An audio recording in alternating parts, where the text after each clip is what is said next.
panels is in support of Web3athon, which is a hyperlocal, people-first hackathon that's taking place over the next 3 months. Each of these themes or challenge areas are things that we're inviting participants from all over the world to consider as the impact they have on their communities. So a couple of things about that panel I really loved is what Charlene was talking about when it comes to water. Water access is something that's definitely a global issue, but the way she's approaching it, right, is through a deep understanding of how water in Texas works. And that's sort of what we're saying when we're talking about hyperlocal. You have to understand the way the system exists in the place where you live before you start thinking about scale. The other thing that was talked about was regulation and sort of the role regulation can play in various pieces of developing your solution. And one thing that's going to come up, we have 2 months in Web3athon that are just dedicated to thinking about the problem you're trying to solve. And so it's a great opportunity to really think, like, damn, why isn't this going to work? Like, is there regulation that's in the way? How can I solve those problems? How can I find people to collaborate with to help address some of those needs? And so I think that being thoughtful about that is going to be so important as we're starting Web3athon and really kicking it off. And finally, we're talking about how we live in an engineered world and how our solutions are going to have to be engineered to many of the problems that we're having today. And when Charlene was talking about biomimicry, it reminded me of one thing Lauren talks about, which is mycelium, which is mushrooms. There's so much to learn from the way the world is today. There's nothing more hyperlocal than our environment the way it is today. But since we're talking about the importance of hyperlocality, another place that's manifested, especially recently, is when it comes to disaster relief and response, which is the final session for today and the 5th of Web3athon's challenges. Joining us today to moderate this panel is Rakia Reynolds. And it's been such a delight to meet Rakia through this process because she's really a champion of creating sustainable and meaningful products in Web3. She's paving the way for those products. She actually introduced us to Sheila Marcello yesterday. I don't know if you had a chance to watch her, but Rakia is paving the way for meaningful projects in Web3 through being an advisor and amplifier of people, products, and places at her firm Sky Blue Media. The other thing that I love about Rakia is she takes a really thoughtful approach to communication and the way inclusivity shows up in communication. So she's going to bring such an important lens to this conversation about disaster relief and response and the way it might manifest on the blockchain. Rakia, come on up. Just talking into it. Oh, thank you so much. All right, I am so excited about this last panel. I'm going to actually sit down and introduce you to all of the panelists. I think since we only have 25 minutes, just come on out. We have Robbie Greenfield, Antonio Garcia-Martinez, Jane Khodarkovsky, Joseph Thompson, and I'm going to give you all some quick sets about each person, and we're gonna just dive in on this conversation. I wanna just tell you why I'm so passionate and excited to meet all of you. I last year was doing, so my background in the world of communications, I have to do a lot of crisis comms and urgent care communications, and researching what other people do helps to sort of inspire or provoke thought. And so when Trisha asked me to moderate this panel, I went down, the rabbit hole of researching all of you, and you're all fascinating, and I can't wait for everybody to meet you a little more intimately. So Robbie Greenfield, former head of social impact at Consensus. And here's what I love. You deployed one of the world's first crypto-based humanitarian aid programs, Worker Voice program, and grant management programs, included being awarded the U.S. State Department's first blockchain grant. Snaps and claps to you. All right, and then we have Antonio Garcia-Martinez, who also is affectionately called AGM on Twitter by other podcasters. Antonio founded a startup that sold to Twitter, built part of Facebook's early system, wrote a New York Times best-selling memoir about his time in tech, and currently writes and podcasts at the pull request. He's a fellow at the Lincoln Network, not the Lincoln Project. So snaps and claps to you for that. Yes, we definitely cannot mess that up. And Jane is the head of risk and compliance at the Celo Foundation, where she helps Celo achieve its mission of building conditions of prosperity and financial inclusion for all. Prior to the Celo Foundation, Jane was a trial attorney and human trafficking finance specialist with the U.S. Department of Justice.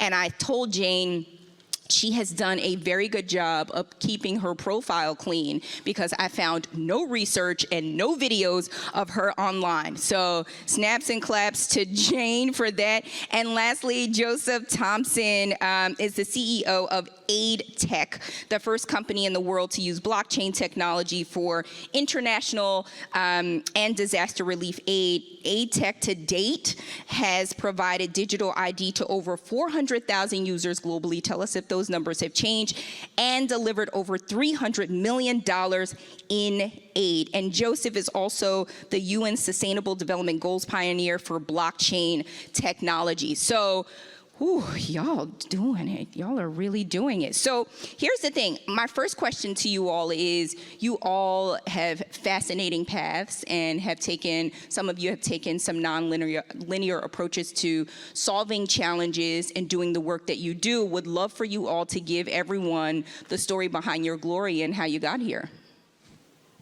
Go first? Go ahead. I can be real quick. And so I come from an activist background and also an engineer. And so really, I got into blockchain technology mainly around the time that Trayvon Martin was murdered. So I got into it a little bit before then, but in terms as a builder, that's when I started to map, okay, how can I use my engineering ability to help my community, as a black man in the United States, but also the diaspora more generally.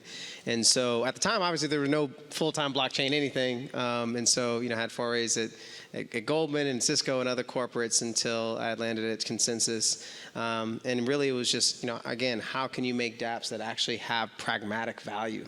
And I was talking to Joseph just about this. I think that is the thing that's going to be as lasting as anything within the space. And that's given me the opportunity to work with amazing organizations, such as multinational NGOs like Oxfam and Red Cross and others, but then also just meet amazing people within the communities that we're affecting and change the way that we create those tools. And so that's a very quick summary. All comes from trying to be as, impactful to those who are, like me or, who have come from backgrounds like myself in terms of being a part of underserved communities. I want to quickly ask you, Robbie, for people, and I know we're streaming, and there are folks that may not understand some of the terminology that we're using in the world of Web3. There's DeFi, and you just talked about dApps. Talk to us about what that is and how people can utilize them. Yeah, absolutely. So dApps is just a short term for a decentralized application. So any blockchain-based application. In our context, it was decentralized applications that could be used in rural environments, either to facilitate humanitarian aid, but also to make tamper-proof evidence in Syria. A lot of different use cases, but the through line between all of them is, are they accessible? Can they be used? And do they require as little technical literacy as possible? Because the communities that you are deploying these solutions into don't have the benefit of the doubt of internet access or the best smartphones or all the other things that would be expected of a lot of the applications that you see, unfortunately, at Consensus. And so, that was our main focus. Yeah. Thank you for breaking that down. Antonio? Yeah, so like you mentioned, I have a background in tech, but what landed me here, I think, was not a background in tech. It was my decision in early March, during the early part of the Ukrainian war, to actually go to Ukraine and actually report from there and see kind of what it was like, despite knowing no local language, and as you can tell from my last name, not being from the region. And I have a lot of impressions from that experience, but one of them, just to paint you a picture of what it's like, for example, to stand on the Polish border and watch the Ukrainian refugees come. A typical Ukrainian refugee is a woman, typically trailing 1 to 3 kids, potentially a pet, potentially an older relative, and bringing a little rolly bag like what you maybe put on your carry-on on your flight, and that's all they have in the world. They're literally, for a bunch of reasons, they don't bring their cars across, they typically walk across. So they walk across with their family, a rolly bag, and nothing else. Imagine if you were forced to abandon your lives, what would you put in that rolly bag, right? My parents fled Cuba. They also had the equivalent of that experience when they were children. Crypto obviously can play a role in that. The other thing I would say from that experience I think is relevant here, the reaction from the local Europeans in terms of aiding the Ukrainians is incredible. So that Ukrainian refugee comes along alone, but what do they find? They find endless NGOs, everyone from Jose Andres and the World Central Kitchen to even local villagers who just come and set up a soup kitchen for refugees and basically self-organize a response to what is this enormous humanitarian catastrophe. It's difficult to do with a lot of traditional financial tools. For example, friend of a friend is from, ex-Uber, group of ex-Uber people. One of them is Ukrainian. He went back and helped sourcing aid. PayPal would block all the cash transmissions. Of course, it looks a little sketchy, right? It's like suddenly out of the blue, this PayPal account is getting tens of thousands of dollars. That was legitimate. He was buying non-lethal aid for Ukraine, but it basically got shut down by PayPal. And so I think in those situations when everything normal kind of falls apart, what do you rely on? What tools of because humans actually, it's weird. Everyone thinks everything turns into like a Mad Max apocalypse when everything goes to hell. That's not true, actually. People actually self-organize and try to find solutions to the very human problems. And I think crypto can be one of those tools. Because again, transferring value around, like if you can't transfer value around, it's hard to make food and clothes appear halfway around the world, which is what you need to do. So yeah, I think in the West, we're not often reminded of that because we're not in the situations the Ukrainians are in. But I think something like that serves as a reminder of what crypto can provide. Yeah, Jane. So I was the nonlinear, probably example of getting to crypto. I spent the majority of my career as a prosecutor investigating and prosecuting money laundering and financial crimes, specifically for human trafficking, human rights violations, and child exploitation. And what was fascinating to me was how you can use blockchain and the transparency that it provides to really find who is behind the crime, because it's immutable. It's always going to be there. It's not like cash or prepaid cards or debit cards that are much harder for us to trace. But at the same time, I also had victims who we wanted to become survivors, and I like to call thrivers. We want them to have access and become not re-victimized. And one of the things that was most difficult was allowing them access to traditional finance for some of the same reasons that Antonio mentions, that plagues people who are refugees or asylees who may not have identification or whose credit scores may have been wrongly impacted by the crime that was why they were the victim. And one of the amazing things about virtual currency and the work around digital ID is what I think inspires me about the really amazing changes, transformative changes it could have for communities that don't have access to that now. And on the other side, I also looked at supply chains and corporate traceability of supply chains, or what corporations say they can and can't trace.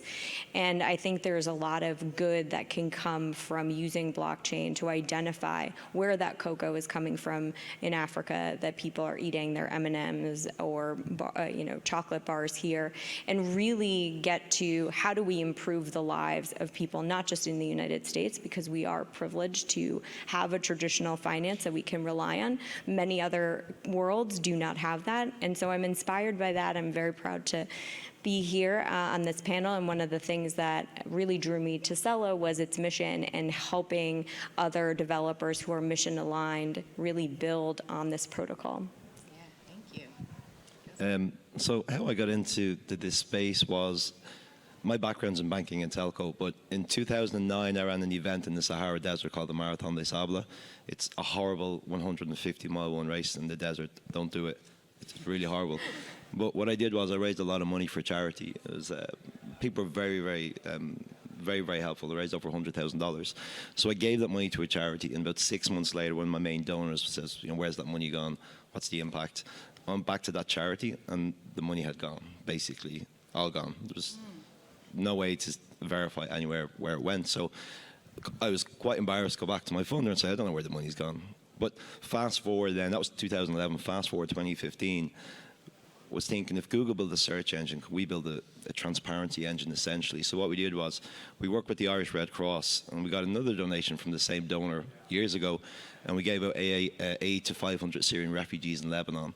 And we were able to top up each of their vouchers with $20. They were able to redeem it in the store. Within the first hour we had like 50 fake transactions, people trying to duplicate the transactions, which was perfect, because we could see, okay, this is working, right? So that's how we kind of got into it. We were saying, the core of what we do is merging identity and money. And Sustainable Development Goal 16.9 says give everybody legal ID by 2030. So that was kind of the core common thesis of what we've been building since. But yeah, I always say ATech was born by mistake in the Sahara Desert. And that's how we kind of got into this space. Sometimes the best things come out of the biggest mistakes. So snaps and claps to you. I say snaps and claps a lot, y'all. Sorry.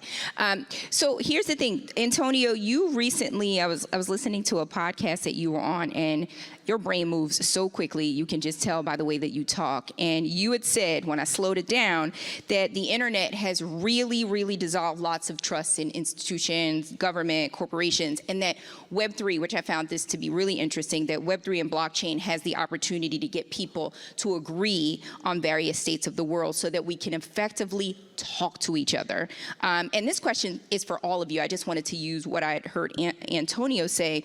Do you all feel that the use of blockchain to manage disasters will lessen the friction and help to create trusted partnerships among first responders, businesses, and community stakeholders to ensure that the right people respond quickly and purposefully in a crisis?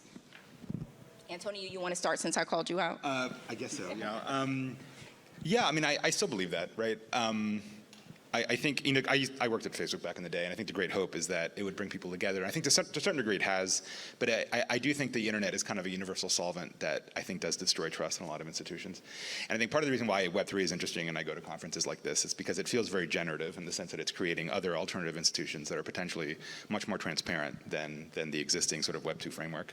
And so to me, I know like trustlessness is often bandied about as like a term of art inside the Web3 world, but it's trustlessness with the goal of actually creating transparency, which in the end does create trust. And so that's one of the things that excites me about Web3. I mean, there's a lot of tech there that's also very cool, but it's not Web2 and it's not the same players that we're used to in Web2. I think for just even focusing on Celo and what we talk about technology, it's a mobile first protocol. So the idea was to give people access even if you don't have a very sophisticated smartphone. And to go back to Ukraine and how people are documenting and communicating about what is happening is through their phones. And I think that we can use blockchain to also ensure that in real time there is trust, because you can see if you are donating money, where it's going. If you are paying your workers, you can see where it's going. So I think trust is built. It has to be transparent, but it has to be a two-way street so that there is buy-in. And if you say you're going to do something, it's all available and transparent. So I hope, yes. I would also agree, though. I do think that there are some traditional aspects of anti-money laundering laws and KYC that create huge issues with regards to ensuring that this next generation of financial tools can actually be leveraged in a way in which is not seen as criminal. So for example, I mean, obviously, and I mean, to Joseph's earlier comment, like, we know now from, many programs deployed that you can leverage blockchain technology to enable 100% transparent humanitarian aid. That's a fact. But the issue is that at scale, when you're talking about disaster aid situations which need millions of dollars deployed in last mile environments that may be in countries that are, on, banned lists or have certain economic sanctions levied upon those regions, that those individuals who are receiving that aid via either an NFC card or a USSD wallet, whichever, device that they have available to them, that they can do so and either off-ramp to their local currency or engage with a merchant, on a similar chain or, similar platform to get what they need. And right now, the biggest issue to that is that there are certain requirements from traditional financial institutions, which usually serve as the bedrock, of these platforms, at least in terms of compliance and, legally allowing that platform to exist, that require things that those individuals don't have. ID is a huge part of that, Social Security number or the equivalent. And so that's, super frustrating. I know that, ATech has been kind of pioneering what the next generation of ID looks like for that reason. But it's something that it is incredibly limiting to ensuring that becomes the norm rather than an exception, in some of these, piloted programs that are looking to scale. So we actually did a project for disaster relief here in the US with a brilliant organization called St. Vincent de Paul Disaster Response. And they work all over the US. And basically we worked with a project there in, I think it was Florida a couple of years ago before COVID, that St. Vincent de Paul will give this thing called, they have a program called House in the Box, which is like $25,000 to, when a family's house gets flooded, to buy table and chairs and so on. But the problem is the logistics, and if the roads are down, telecommunication systems are down, whatever. So it's a very manual process. So what we've been working with them is how do we create a wallet for the survivor, as you mentioned earlier on, that survivor self-verifies them on or self-provisions. These organizations have to verify this user, but that user will then have a credential they can reuse again and again and again. So now they can just top up the individuals where they can actually go to a Walmart or wherever to actually buy the products that they need. And then you've got the transparency of using blockchain. We're actually going to ramp up this pilot project with them, I think, in Tennessee in August, which is really, really cool. So, like, there's some brilliant organizations here. Like, you have FEMA. It's unfortunately, and this sounds horrible, but it's true, natural disasters are a growing business, if you want to put it that way, right? So how do you serve people quicker? So, you can pull in the oracles from Chainlink, and you can have forecast-based financing that can actually trigger automated payouts to verified wallets depending on weather conditions, which has never been possible to do before. So there's some really great things that need to be done, but I think it's a marriage of Web 2 and Web 3. You can't have one without the other from, the conversations that we've been having. So, but again, it adds that layers of transparency and enables the individuals to prove who they are with credentials they've got from an organization previously. And you'd hope that those credentials can then, since they're verified, be used in traditional finance. So you need that bridge to accept it. And I think that's where those partnerships need to form. And just add on to that point, so with these end individuals or survivors, when their house gets flooded, they don't have any proof of who they are or the funding, but if they show their credentials, they can get insurance and they get payouts quicker to rebuild and have better resiliency across the nation here. So a lot of innovations, some great organizations here in the US that is doing it. Speaking of, lots of organizations, what do you all think about, the fact that so many communities are creating their own blockchain solutions for emergency management? Do you think that those efforts will hinder relief efforts, or do you think that there is a time that you see one global disaster management system that will be in place for emergencies of all sizes? I think it's good, one, that you have different modalities in terms of how money is collected and then dispersed.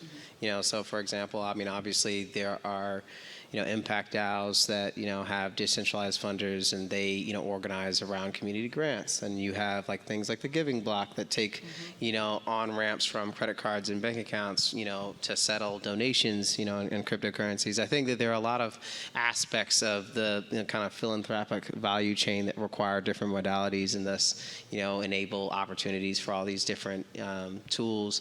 I do think, though, that as regulation starts to come in full force, and obviously we, in the context of the United States, we have the research proposals from the executive order made earlier this year that are going to come toward the December-January timeframe, and I do think that that's going to greatly change the context of what's allowable, right? So you'll likely not see, a lot of those tools just using cryptocurrencies more generally. There probably will be an increasing preference towards stablecoins, and even more towards stablecoins that are more institutionalized. And so in that case, USDC is probably going to be favored in a lot of different ways, and I think the future for other forms of collateralized stablecoin are to be determined. And so that's where I think, there's going to be a bit more pause or tentativeness in terms of which solutions use which types of infrastructure. I do think, however, that one of the biggest things that needs to be solved before we get to a global solution, are on and off ramps across a lot of these countries, and that's something that Umoja Labs focuses on. How can you go from USDC to eFloat and M-Pesa, for example, so that, because the fact of the matter is that you can't use most of these cryptocurrencies in any pragmatic way in terms of purchasing the goods on the ground in the disaster aid context unless it's a conditional program in which that stablecoin acts like as a voucher. And so that's a big thing. I think outside of those different elements working toward a global solution, the last obstacle is just human coordination. You know, it's who gets the custody of the money, who gets the main grant, and the politics around that. And that's a very real obstacle to enabling something that technically I do think is feasible today. I think education is also important, and different communities may face different challenges. And I think it's important to learn what works and what doesn't, and then apply it. So I don't know if we're going to have one global perspective, but at the same time, I think we can do a lot more to incentivize communities through community banking or other ways that support each other. So it's growth and rebuilding from inside their own communities, and hopefully that grows beyond into, you know, in the United States, it could be your county or a town, and then it goes to your state level.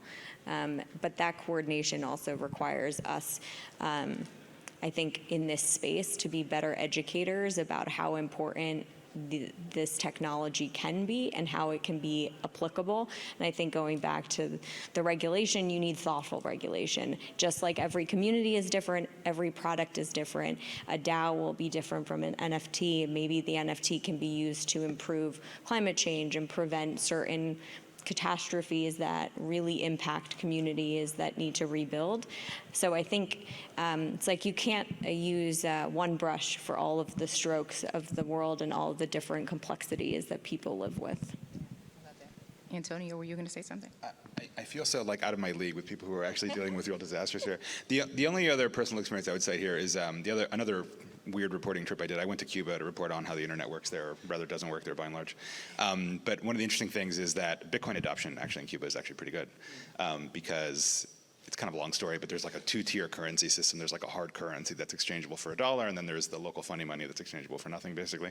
And so local people often have to use something like, you know, Bitcoin Lightning to actually like just do everyday trade. It's not some sort of exotic thing to get money back in or out. It's literally just like pay $30 for something, because they don't actually have access to hard currency. But as soon as they started getting internet on their phones, which in Cuba is relatively recent, suddenly you would start seeing Bitcoin adoption. Do I think there'll be a global relief management organization? Not a hope. Like if you look at regulation in Europe, they're trying to ban Bitcoin mining and unhosted wallets. So you can just forget that idea altogether. I think it will be driven by startups. I think it will be driven by innovation, and those organizations that want to, you know, USDC and different on-ramps. But again, the most important person here is the end user. Like, how can they get what they need instantly, depending on weather conditions? So that's where the innovation comes on. I don't think a unified body will work, personally. You know, Jane, you mentioned something, and I know we are running out of time, but you mentioned something that made me think about education. Robbie, I heard you talk about your background. I was laughing because you were talking about growing up, you know, in a Black household, how education and things were important. But when you talked about, you know, your background in engineering and getting an MBA, do you think that, you know, as, you know, all of these people are up on the stage, do you think that as things become a little more nuanced and a little more complex, that we are going to go the route of traditional education for people to fill seats like this? Or are we going to take other routes, like how folks are just doing learn to earn or play to earn in the world of Web3 to tackle the most important solutions that we're trying to change? I think in the American context, unfortunately, like college and master programs are losing a lot of their value. And this has been happening for a while. The main reason is just because they're not teaching things that are pragmatic. Like, you don't even learn how to do taxes in high school, you know, or college, actually, unless you take an accounting class. And so just like, you know, we're not learning a lot of the things that are necessary to manage yourself as an adult. I think that a lot of the knowledge in order to propel yourself as an entrepreneur are going to be found in other places. And so I just encourage people to, you know, crowdsource research online. I do think that the time for like earn to learn or earn to engage or vice versa is a long way off because the user interfaces aren't there. But I do think that they have an opportunity to engage communities that might have otherwise not have been interested in things that might be important to being able to build later on. But fundamentally, I think academics traditionally is going to have to change toward that model to be more useful. Otherwise, I think trade schools and boot camps are a much better ROI in terms of the world that we're going into. Okay, real quick, one tip or tool that you can leave the audience with before we exit the stage in about 60 seconds. One tip or tool. Focus on user experience and product, because it's pretty terrible in this space right now. Honestly, it's awful. So. Be open-minded, because if someone had told me when I was in law school, to the point of education, like practical, represent victims, talk to people who have experience, but be open-minded, because this space is growing so quickly and there's so much good that could come of it. And I think innovation is really important to building it and being thoughtful about it. Joseph, you kind of took what I was going to say, but I'll expand on it and say, coming from the world in which growth is a major focus like Facebook, like people are not going to use, normies are not going to use Web3 because it's Web3 and it's cool and it's wallets and crypto. They're going to use it because they want to do cool shit on it. So build cool shit that actually beats what you can do on Web2, and then you'll see adoption go up. Yeah, I would say user design and partnerships. On the partnership side, look what's around you before building, and because oftentimes you'll at least find some components that will help you along the way. So. Awesome. Well, thank you to all of you, and thank you to CRADL for bringing these amazing people up here. Enjoy the rest of your afternoon. And I think, Catherine, you're coming back to the stage? Oh, okay. Thank you.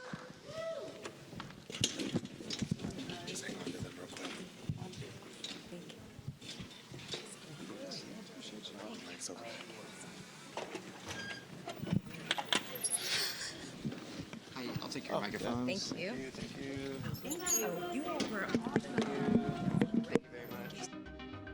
Oh, can we give this crew a round of applause for making this programming so incredible and being really the grease between the gears, making all of this possible. Oh, what an amazing session. I think it's so wonderful that we have people on stage who've seen and experienced and understand some of the problems that we're having when it comes to disaster relief and response. But I think the one thing that really spoke to me during that session was we can't have one brush that's going to fix every problem. You have to have something that's really relevant to the problems that you're seeing in the world in order for it to actually make an impact. The real reason we have all of these panels today is, one, to provide a foundation for people at Web3athon to understand our various hyperlocal themes. But on the flip side, it's to have real conversations about what is Web3, to think critically about it and be thoughtful about the applications as we're developing them. Our next session, and it's our last thing to round out the day, is kind of a different take on closing remarks. I can stand up here and say nice things about the programming all day, but that's not going to serve any of you. We are inviting Dave Lewis, who Lauren met while doing field work at NFT ATL, who's an up-and-coming thought leader in the space, and is going to share with us and have a really exciting conversation to make us think about what did we learn today? What open questions are there? And then Lauren Sirota, our co-founder and design director of CRADL, is going to help facilitate that conversation. So Lauren, if you can come up on stage. He's also just getting set up, which is great. Some what type of music?